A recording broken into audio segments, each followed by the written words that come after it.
Keep your spine straight. Close your eyes. Take a deep breath in and exhale. Take a deep breath in and exhale. Take a deep breath in, hold it there. Oh,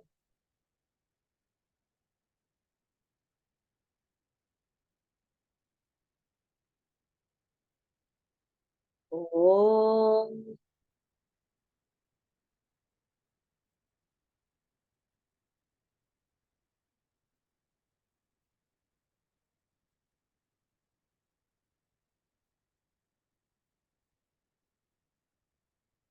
Om Shri Ganeshaya Namaha. Om Shri Saraswatyai Namaha. Om Shri Gurubhyo Namaha.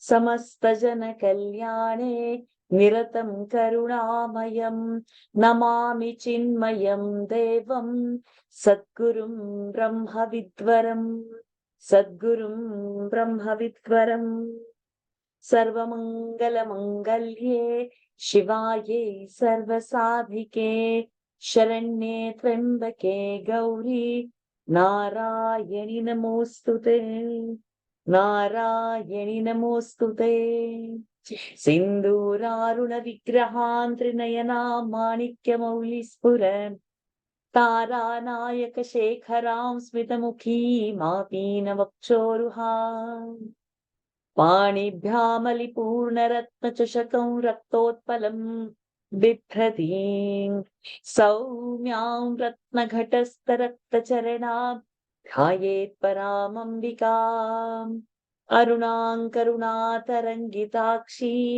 धृतपाशाङ्कुशपुष्पबाणचापाम् अणिमादिभिरावृतां मयूखैः अहमित्येव विभावये भवानीम् ध्यायेत् पद्मासनस्थां विकसितवदनां पद्मपत्रायताक्षीम् हेमाभां पीतवस्त्रां करकलितलसद्धेमपद्मां वराङ्गीम् सर्वालङ्कारयुक्तां सततमभयदां भक्तनम्रां भवानीम् श्रीविद्यां शान्तमूर्तिं सकलसुरनुतां सर्वसम्पत्प्रदात्रीम्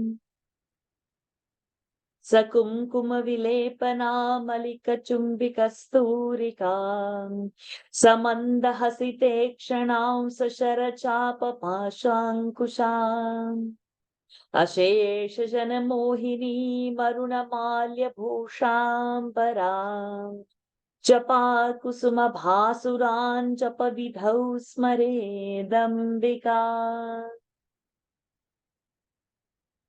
ॐ ऐं ह्रीं श्रीं ॐ श्रीमात्रे नमः ॐ श्रीमाता श्रीमहाराज्ञी श्रीमत्सिंहासनेश्वरी चिदग्निकुण्डसम्भूता देवकार्यसमुद्यता उद्यद्भानुसहस्राभा चतुर्बाहुसमन्विता रागस्वरूपपाषाढ्या क्रोधाकाराङ्कुशोज्ज्वला मनोरूपेक्षुकोदण्डा पञ्चतन्मात्रसायका निजारुणप्रभापूरमज्जद्ब्रह्माण्डमण्डला चम्पकाशोकपुन्नागसौगन्धिकलसत्कचा कुरुविन्दमणिश्रेणी कनत्कोटीरमण्डिता अष्टमी चन्द्रविभ्राजदलिकस्थलशोभिता मुखचन्द्रकलङ्काभमृगना मृगनाभिविशेषका वदनस्मरमाङ्गल्यगृहतोरणचिल्लिका वक्त्रलक्ष्मी परिवाह चलन्मीनाभलोचना नवचम्पकपुष्पाभनासादण्डविराजिता ताराकान्तितिरस्कारि नासाभरणभासुरा कदम्बमञ्जरी क्लृप्तकर्णपूरमनोहरा ताटङ्कयुगलीभूततपनोडुपमण्डला पद्मरागशिलादर्श परिभाविकपोलभूः नवविद्रुमबिम्ब श्रीन्यक्कारिरदनच्छदा शुद्ध विद्याङ्कुराकार द्विजपङ्क्तिद्वयोज्ज्वला कर्पूरवीटिकामोद समाकर्षि दिगन्तरा निजसल्लाप माधुर्य विनिर्भर्त्सित कच्छपि मन्दस्मित प्रभापूर मज्जत्कामेश मानसा अनाकलित सादृश्य चिबुक श्री विराजिता कामेश बद्ध माङ्गल्य सूत्र शोभित कंधरा कनकांगद केयूर कमनीय भुजान्विता रत्नग्रैवेय चिंता कलोल मुक्ता फलान्विता कामेश्वर प्रेम रत्नमणि प्रतिपणस्तनी नाभ्यालवाल रोमालिलता फलकुचद्वयी लक्ष्यरोमलता धारता समुन्नेय मध्यमा स्तनभारदलन्मध्य पट्टबन्धवलित्रया अरुणारुण कौसुम्भ वस्त्रभास्वत्कटीतटी रत्नकिङ्किणिकारम्य रशनादामभूषिता कामेश ज्ञात सौभाग्य मार्दवोरुत्वयान्विता माणिक्यमुकुटाकार जानुद्वय विराजिता इन्द्रगोप परिक्षिप्त स्मरतूना भजङ्घिका गूढगुल्फा कूर्म पृष्ठ जैष्णु प्रपदान्विता नखदीधिति सञ्छन्न नमज्जन तमो गुणा पदद्वय प्रभाजाल पराकृत सरोरुहा सिञ्जानमणिमञ्जीर मण्डित श्रीपदाम्बुजा वराली मन्दगमना महालावण्य शेवधिः सर्वारुणानवद्याङ्गी सर्वाभरणभूषिता शिवकामेश्वराङ्कस्था शिवा स्वाधीनवल्लभा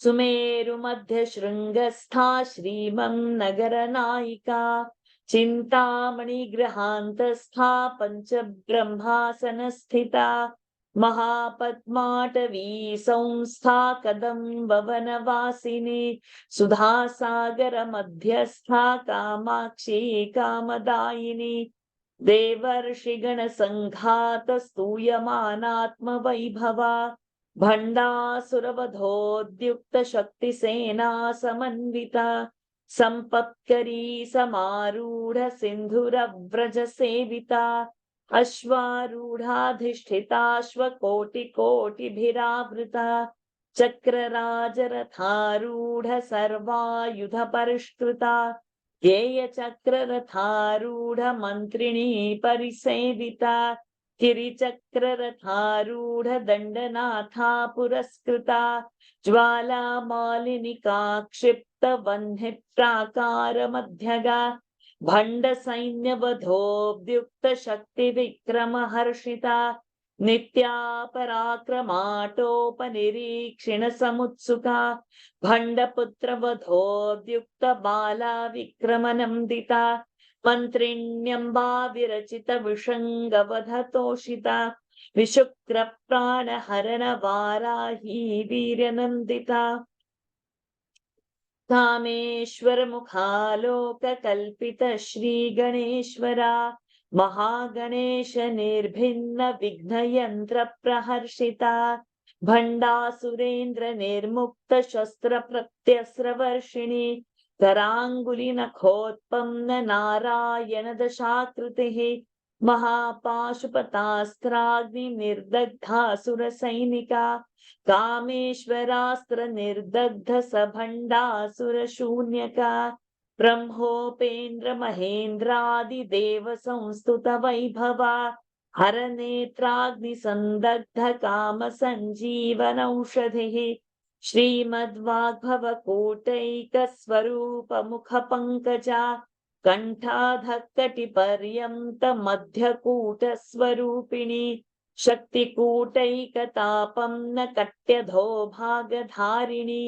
मूलमन्त्रात्मिका मूलकूटत्रयकलेबरा कुलामृतैकरसिका कुलसङ्केतपालिनी कुलाङ्गना कुलान्तस्था कौलिनी कुलयोगिनी कुला समयान्तस्था समयाचार तत्परा मूलाधारैकनिलया ब्रह्मग्रन्थिविभेदिनी मणिपूरान्तरुदिता विष्णुग्रन्थिविभेदिनी आज्ञाचक्रान्तरालस्था रुद्रग्रन्थिविभेदिनी सहस्राराम्बुजारूढा सुधासाराभिवर्षिणी तडिल्लता समरुचिः षट्चक्रोपरि संस्थिता महाशक्तिः कुण्डलिनी विसतं तु तनीयसी भवानी भावनागम्या भवारण्यकुठारिका भद्रप्रिया भद्रमूर्तिर्भक्तसौभाग्यदायिनी भक्तिप्रिया भक्तिगम्या भक्तिवश्या भयापहा शाम्भवी शारदाराभ्या शर्वाणी शर्मदायिनी शाङ्करी श्रीकरी साध्वी शरच्चन्द्रनिभानना शातोदरी शान्तिमती निराधारा निरञ्जना निर्लेपा निर्मला शान्ता निराकारा निराकुला निर्गुणा निष्कला शान्ता निष्कामा निरुपप्लवा नित्यमुक्ता निर्विकारा निष्प्रपञ्चा निराश्रया नित्यशुद्धा नित्यबुद्धा निरवद्या निरन्तरा निष्कारणा निष्कलङ्का निरुपाधिर्निरीश्वरा नीरागारागमथनी निर्मदा मदनाशिनी निश्चिन्ता निरहङ्कारा निर्मोहा मोहनाशिनी निर्ममा ममता हन्त्री निष्पापा पापनाशिनी निष्क्रोधा क्रोधशमनी निर्लोभा लोभनाशिनी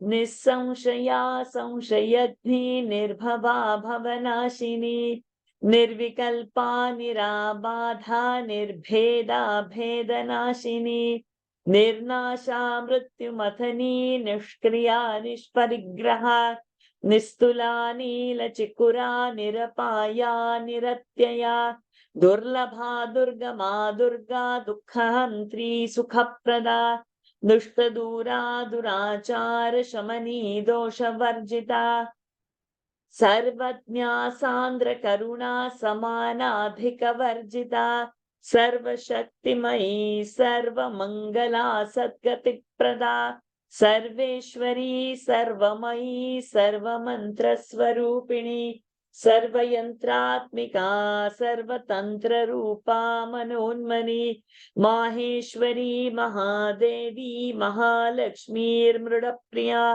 महारूपा महापूज्या महापातकनाशिनी महामाया महासत्त्वा महाशक्तिर्महारतिः महाभोगा महेश्वर्या महावीर्या महाबला महाबुद्धिर्महासिद्धिर्महायोगेश्वरेश्वरी महातन्त्रा महामन्त्रा महायन्त्रा महासना महायागक्रमाराध्या महाभैरवपूजिता महेश्वर महाकल्प महाताण्डव साक्षिणी महाकामेश महिषी महात्रिपुरसुन्दरी चतुष्षष्ट्युपचाराढ्या चतुष्षष्टिकलामयी महाचतुष्षष्टिकोटियोगिनी गणसेविता मनुविद्या चन्द्रविद्या चन्द्रमण्डलमध्यगा चारुरूपा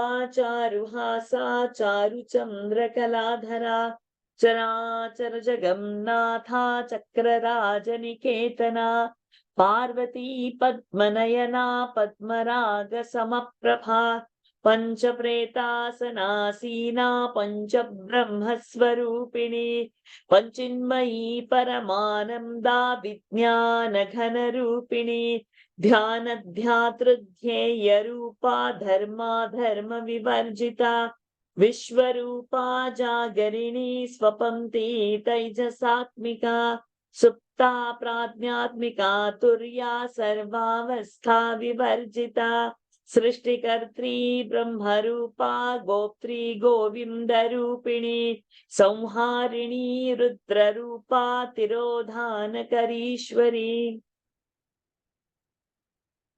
सदाशिवानुग्रहदा पञ्चकृत्यपरायणा भानुमण्डलमध्यस्था भैरवी भगमालिनी पद्मासना भगवती पद्मनाभसहोदरी उन्मेषनिमिषोत्पन्न विपन्न भुवनावली सहस्रशीर्षवदना सहस्राक्षि सहस्रपात् ब्रह्मकीटजननी वर्णाश्रमविधायिनी निजाज्ञारूपनिगमा पुण्या पुण्यफलप्रदा श्रुतिसीमन्तसिन्दूरीकृतपादाब्जधूलिका सकलागमसन्दोह शुक्तिसम्पुटमौक्तिका पुरुषार्थप्रदा पूर्णा भोगिनी भुवनेश्वरी अम्बिकानादिनिधना हरिब्रह्मेन्द्र सेविता नारायणी नादरूपा नामरूप विवर्जिता ह्रीङ्कारी ह्रीमती हृद्या हेयोपादेयवर्जिता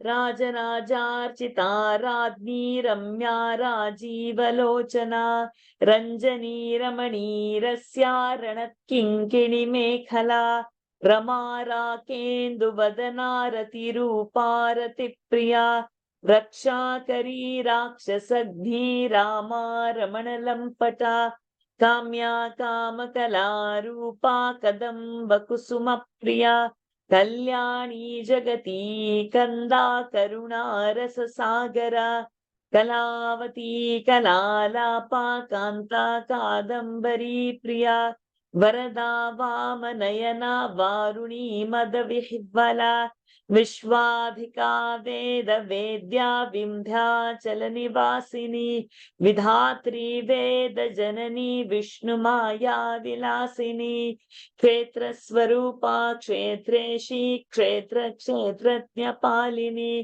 क्षय वृद्धि विनिर्मुक्ता क्षेत्रपाल समर्चिता विजया विमला वन्द्या वन्दारुजनवत्सला वाग्वादिनी वामकेशी वह्निमण्डलवासिनी भक्तिमत्कल्पलतिका पशुपाशविमोचिनी संवृता शेषपाषण्डा सदाचार प्रवर्तिका पुत्रयाग्निसन्तप्त समाह्लादन चन्द्रिका तरुणीतापसाराध्या तनुमभ्यातमोपहा चितिस्तत्पदलक्ष्यार्था चिदेकरसरूपिणी स्वात्मानन्दलवीभूत ब्रह्माद्यानन्द सन्ततिः परा प्रत्यक्षिती रूपा पश्यन्ती परदेवता मध्यमा वैखरी रूपा भक्तमानसहंसिका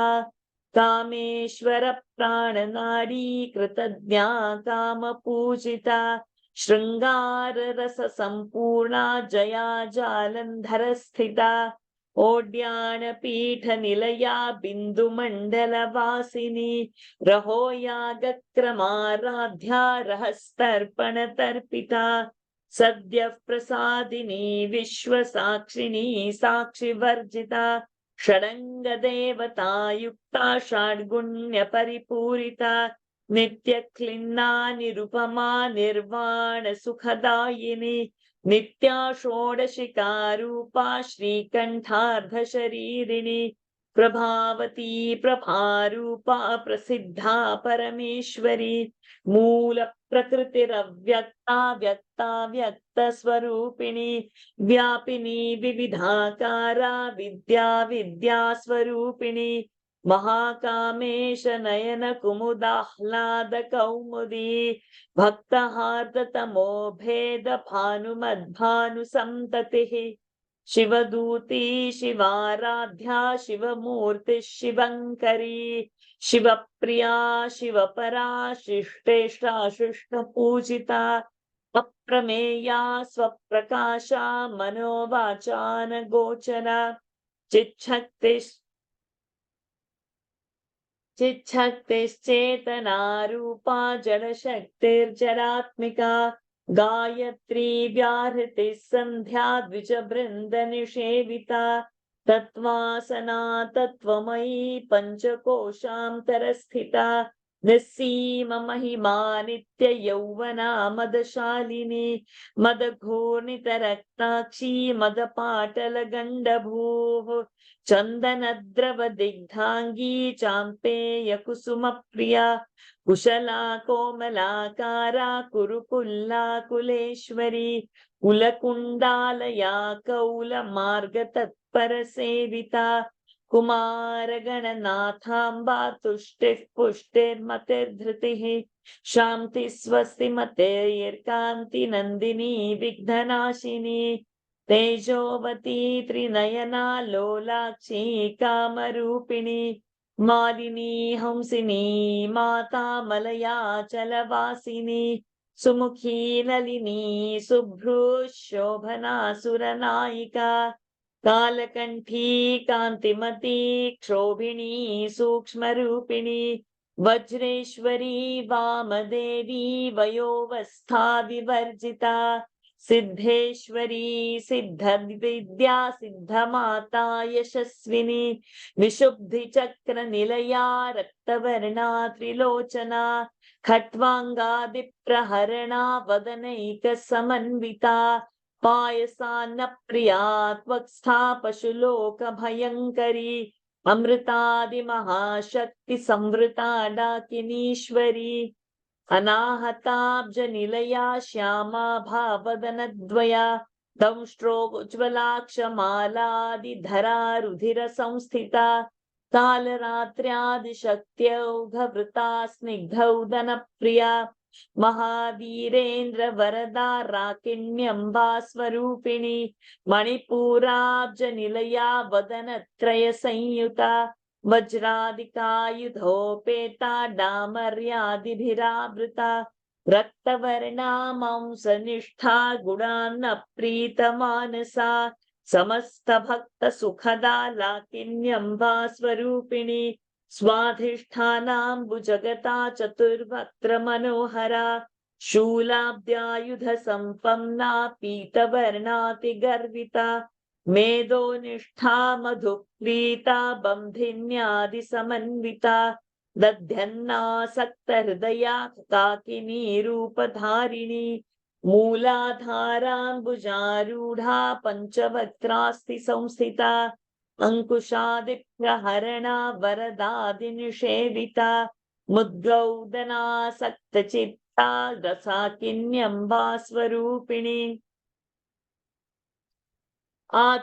आज्ञाचक्राब्जनिलया शुक्लवर्णा षडानना मज्जा संस्था हंसवती मुख्यशक्तिसमन्विता हरिद्रानैकरसिका हाकिनी रूपधारिणी सहस्रदल पद्मस्था सर्ववर्णोपशोभिता सर्वायुधधरा शुक्लसंस्थिता सर्वतोमुखी सर्वौदन प्रीतचित्ता याकिन्यम्बा स्वरूपिणी स्वाहा स्वधामतिर्मेधा श्रुतिस्मृतिरनुत्तमा पुण्यकीर्तिः पुण्यलभ्या पुण्यश्रवणकीर्तना कुलोमजार्चिता बन्धमोचनी बर्बरालका विमर्शरूपिणी विद्या व्यदादिजगत्प्रसूः सर्वव्याधिप्रशमनी सर्वमृत्युनिवारिणी अग्रगण्या चिन्त्यरूपा कलिकल्मषनाशिनी कात्यायनी कालहन्त्री कमलाक्षनिषेविता ताम्बूलपूरितमुखी दाडिनी कुसुमप्रभा मृगाक्षी मोहिनी मुख्या मृडानी मित्ररूपिणी नित्यतृप्ता भक्तनिधिर्नियन्त्री निखिलेश्वरी मैत्र्यादिवासना लभ्या महाप्रलयसाक्षिणी पराशक्तिः परानिष्ठा प्रज्ञानघनरूपिणी माध्वीपानालसा मातृका वर्णरूपिणी महाकैलास निलया मृणाल मृदुदोर्लता महनीया दया मूर्तिर्महासाम्राज्यशालिनी आत्मविद्या महाविद्या श्रीविद्या कामसेविता श्री षोडशाक्षरी विद्या त्रिकूटा कामकोटिका कटाक्ष किंकरी भूत कमला कोटि सेविता शिरस्थिता चंद्रनिभा भालस्थेन्द्र धनुप्रभा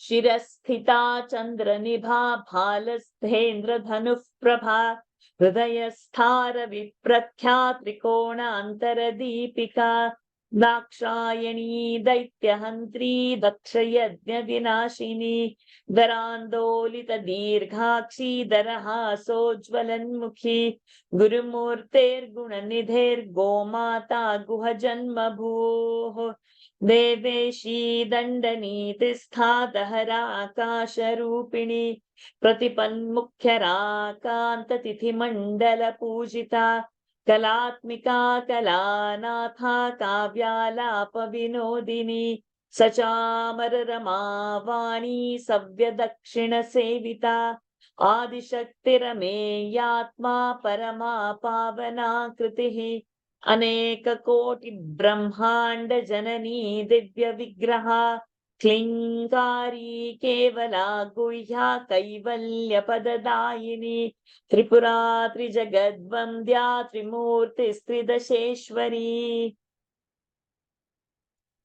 त्र्यक्षरी दिव्यगन्धाढ्या सिन्दूरतिलकाञ्चिता उमा शैलेन्द्रतनया गौरी गन्धर्वसेविता विश्वगर्भा स्वर्णगर्भा वरदा वागधीश्वरी ध्यानगम्या परिच्छेद्या ज्ञानदा ज्ञानविग्रहा सर्ववेदान्त संवेद्या सत्यानन्द स्वरूपिणी लोपामुद्रार्चिता लीला क्लिप्त ब्रह्माण्ड मण्डला अदृश्या दृश्यरहिता विज्ञात्री वेद्यवर्जिता योगिनी योगदा योग्या योगानंदा युगंधरा इच्छाशक्ति ज्ञान शक्ति क्रिया शक्ति स्वरूपिणी सर्वाधारा सुप्रतिष्ठा सदसद्रूपधारिणी अष्टमूर्तेरजा जैत्री लोकयात्रा विधायिनी एकाकिनी भूमरूपा निर्द्वैता द्वैतवर्जिता अन्नदा वसुधा वृद्धा ब्रह्मात्मैक्यस्वरूपिणी बृहती ब्राह्मणी ब्राह्मी ब्रह्मानन्दा बलिप्रिया भाषारूपा बृहत्सेना भावा भावविवर्जिता सुखाराध्या शुभकरी शोभना सुलभा गतिः राजराजेश्वरी राज्यदायिनी राज्यवल्लभा राजकृपा राजपीठ निवेशित निजाश्रिता राजलक्ष्मी कोशनाथा चतुरंगबलेश्वरी साम्राज्यदायिनी सत्यसंधा सागर मेखला दीक्षिता दैत्य शमनी सर्वलोकवशंकरी सर्वार्थदात्री सावित्री सच्चिदानंद रूपिणी देशकाला परिच्छिन्ना सर्वगा सर्वमोहिनी सरस्वती शास्त्रमयी गुहाम्बा गुह्यरूपिणी सर्वोपाधि विनिर्मुक्ता सदा शिवपतिव्रता संप्रदायेश्वरी साध्वी गुरुमंडल रूपिणी कुलोत्तीर्णा भगाराध्या माया मधुमती मही गणाम्बा गुह्यकाराध्या कोमलांगी गुरुप्रिया स्वतंत्रा सर्वतंत्रेशी दक्षिणामूर्तिरूपिणी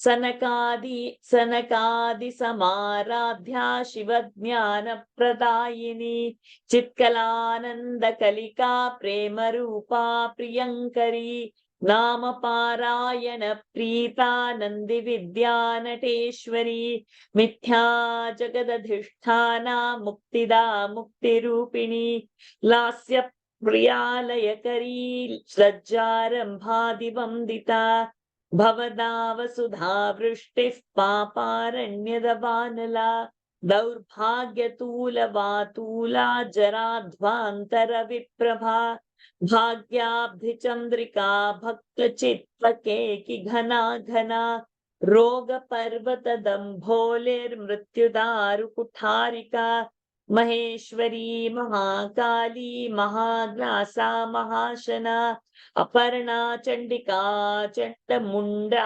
सुरनिषूदिनी क्षरात्मिका सर्वलोकेशी विश्वधारिणी त्रिवर्गदात्री सुभगा त्र्यंबका त्रिगुणात्मिका स्वर्गापवर्गदा शुद्धा जपा पुष्पनिभा कृतिः ओजोवती द्युतिधरा यज्ञरूपा प्रियव्रता दुराराध्या दुराधर्षा पाटली कुसुमप्रिया महती मेरुनिलया मन्दार कुसुमप्रिया वीराराध्या विराट रूपा विरजा विश्वतोमुखी प्रत्यग्रूपा पराकाशा प्राणदा प्राणरूपिणी मार्ताण्ड भैरवाराध्या मन्त्रिणी न्यस्तराजधोः त्रिपुरेशी जयत्सेना निस्त्रैगुण्या परापरा सत्यज्ञानानन्दरूपा सामरस्य परायणा कपर्दिनी कला माया कामधुक्कामरूपिणी कलानिधिः काव्यकला रसज्ञा रसशेवधिः पुष्टा पुरातना पूज्या पुष्करा पुष्करेक्षणा परञ्ज्योतिः परन्धाम परमाणुः परात्परा पाशहस्ता पाशहन्त्री परमन्त्रविभेदिनी मूर्ता मूर्ता नित्यतृप्ता मूर्ता मूर्ता नित्यतृप्ता मुनिमानसहंसिका सत्यव्रता सत्यरूपा सर्वान्तर्यामिनी सती ब्रह्माणी ब्रह्मजननी बहुरूपा बुधार्चिता प्रसवित्री प्रचण्डाज्ञा प्रतिष्ठा प्रकटाकृतिः प्राणेश्वरी प्राणदात्री पञ्चाशत्पीठरूपिणी विशृङ्खला विविक्तस्था वीरमाता वियत्प्रसूः मुकुन्दा मुक्तिनिलया मूलविग्रहरूपिणी भावज्ञा भवरोगग्धी भवचक्रप्रवर्तिनी छन्दस्सारा शास्त्रसारा मन्त्रसारा तलोदरी उदारकीर्तिरुद्दाम वैभवा वर्णरूपिणी जन्म मृत्युजरा तप्त जन विश्रान्तिदायिनी सर्वोपनिषदुद्घुष्टा शान्त्यतीत कलात्मिका गंभीरा गगनान्तस्था गर्विता गानलोलुपा कल्पनारहिता काष्ठा कान्ता कादम्बरी प्रिया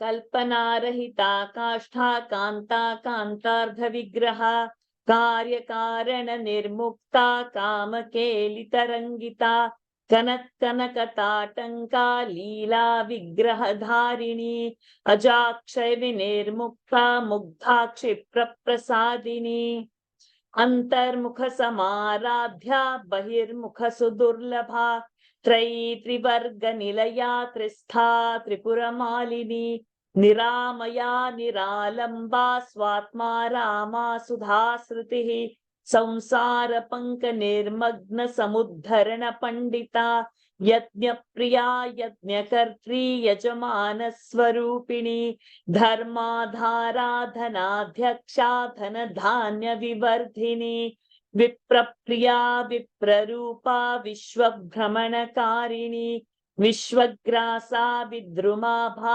वैष्णवी विष्णुरूपिणी अयोनिर्योनि निलया कूटस्था कुलरूपिणी वीरगोष्ठी प्रिया वीरा नैष्कर्म्यानादरूपिणी विज्ञानकलना कल्या विदग्धा बैन्दवासना तत्त्वाधिका तत्त्वमयी तत्त्वमर्थस्वरूपिणी सामगानप्रिया सौम्या सदा शिवकुटुम्बिनी सव्यापसव्यमार्गस्था सर्वापद्विनिवारिणी स्वस्था स्वभावमधुरा धीरा धीरसमर्चिता चैतन्यार्घ्यसमाराध्या चैतन्यकुसुमप्रिया सदोदिता सदा तुष्टा तरुणादित्यपाटला दक्षिणा दक्षिणाराध्या दरस्मेरमुखाम्बुजा कौलिनी केवलानर्घ्य कैवल्यपददायिनी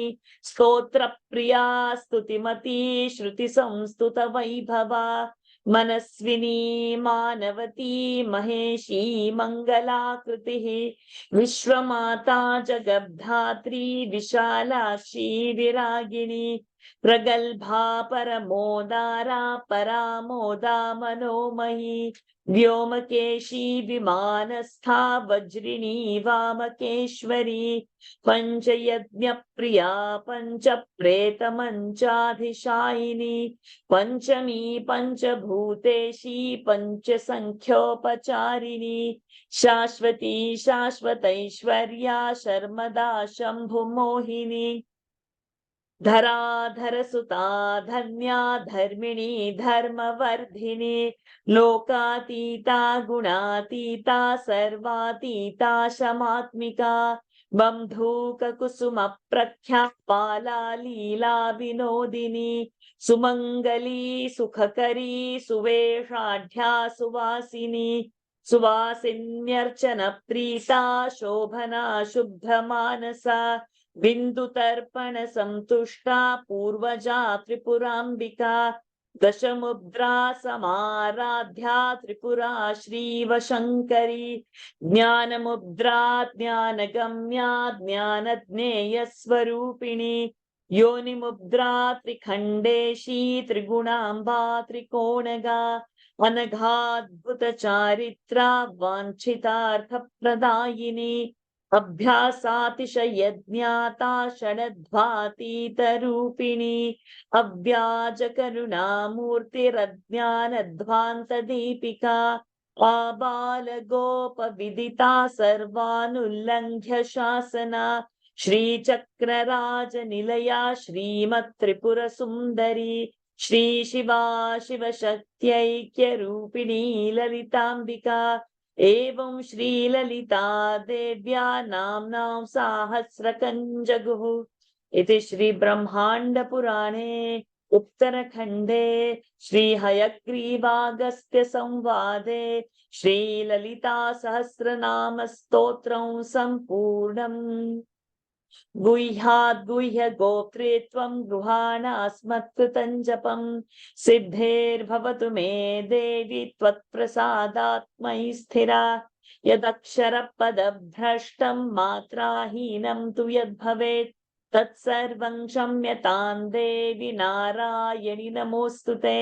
विसर्गबिन्दुमात्राणि पदपादाक्षराणि च न्यूनानि चातिरिक्तानि क्षमस्व परमेश्वरि अन्यथा शरणं नास्ति त्वमेव शरणं मम तस्मात् कारुण्यभावेन रक्ष रक्ष महेश्वरी ॐ तत्सत् ॐ पूर्णमदः पूर्णमिदं पूर्णात् पूर्णमुदच्यते पूर्णस्य पूर्णमादाय पूर्णमेवावशिष्यते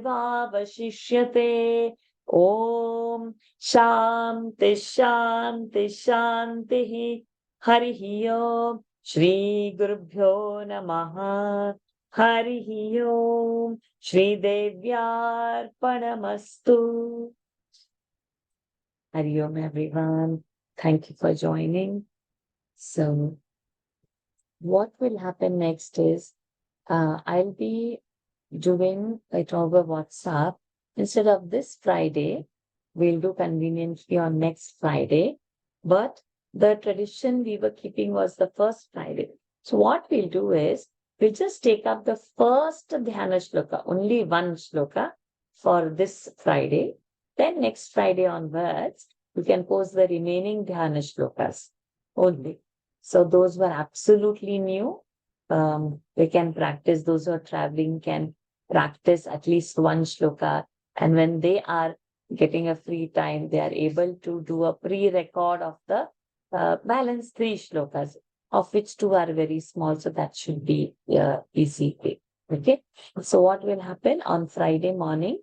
We'll stick to now the India time so that it's easy to come. So India time 9 a.m. I'll open the group, which will be Singapore 11:30. India time 6 p.m. I'll close the group, which will be Singapore 8:30. So this we will follow for Lalita Sahasranam throughout. It will be easy. And anybody having any difficulty, please feel free to ask me over the WhatsApp. Just unmute all of you.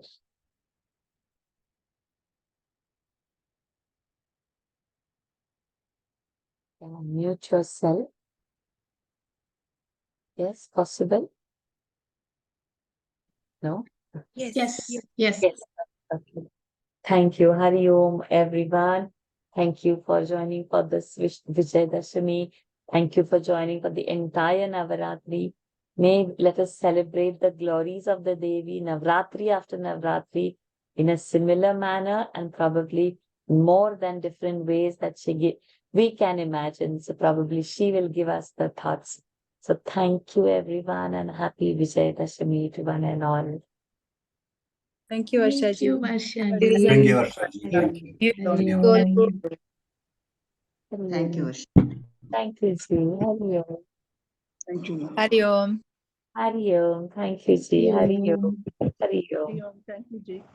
Hari Om, Dr. Varsha. Hari Om, Ji. Thank you.